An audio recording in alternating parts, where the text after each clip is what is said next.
જોશીની એક દિવસની ઇન્કમ કેટલી છે તે આજે તમને આ વિડીયોની અંદર જાણવા મળી જશે.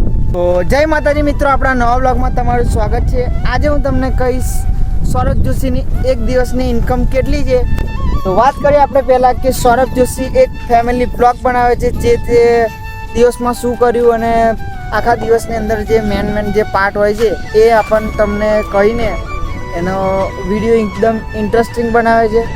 વાત બરાબર હોય તો લાઈક કરજો. અને આગળ માહિતી કહું છું તમને, એક દિવસમાં નથી મળી અને સક્સેસ પણ એને 5 વર્ષ એવા સલિંગ વિડીયો અપલોડ કર્યા છે. 5 વર્ષ અપલોડ કર્યા વિડીયો, ત્યારે એને 6થા વર્ષે એને થોડી સક્સેસ મળી છે મિત્રો.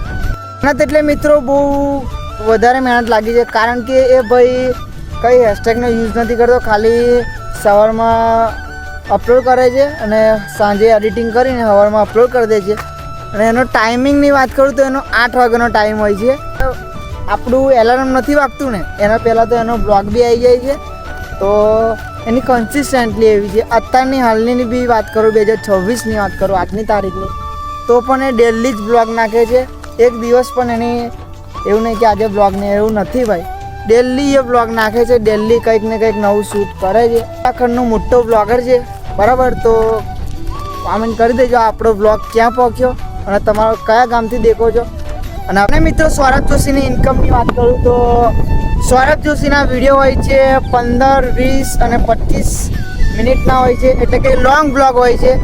એ ભાઈ લોંગ બ્લોગ નાખે છે. તો એની ઇન્કમની વાત કરું તો દરરોજની $1.70 હોય છે, તો એના ડોલર વધારે બને છે. એટલે મારા ખ્યાલથી આજે એની હાલની ઇન્કમ દિવસની હોય છે 2 થી 3 લાખ રૂપિયા હોય છે મિત્રો ડેલી. અને મિનિટ જો વધી જાય વિડીયોની તો એની ઇન્કમ વધારે હોય છે, બરાબર. તો ઓડિયન્સ જેટલું વિડીયો વધારે જોવે છે, જેટલી મિનિટ સુધી, એટલા પૈસા થોડા વધારે બને છે, એવું હોય છે મિત્રો અંદર. તો સૌરભ જોશીના ડેલી એટલા માટે બ્લોગ આવે છે, કારણ કે ભાઈ એને બી ખબર છે કે એ ટાઈમ હતો જ્યારે કશું નહોતું ને આજે કયા લેવલ પર છે. તો એટલા માટે એ કન્સિસ્ટન્ટ રાખે છે. એને મહેનત એને એટલી કરી છે મિત્રો કે અત્યારે એની હાલની વાત કરું તો અત્યારે એને બ્લોગ બનાવવાની જરૂર નથી, કંઈ કરવાની જરૂર નથી. ખાલી એની સાથે કેટલી બી પેઢી આવીને ખાલી બેઠું ખાય ને એટલા પૈસા એને કમાઈ લીધા છે મિત્રો. એને કંઈ કમાવાની જરૂર નથી, એટલા પૈસા એને ભેગા કરી લીધા છે મિત્રો.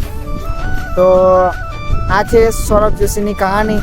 અને આગળ વાત કરવા જઈશ તો વિડીયો થોડો લોંગ થઈ જશે, તો આટલેથી બ્લોગ સમાપ્ત થઈ જશે. તો કયા ગામથી આપણો વિડીયો જોવો છે એ કોમેન્ટ કરી દેજો. તો મળીએ નવા બ્લોગમાં. જય માતા.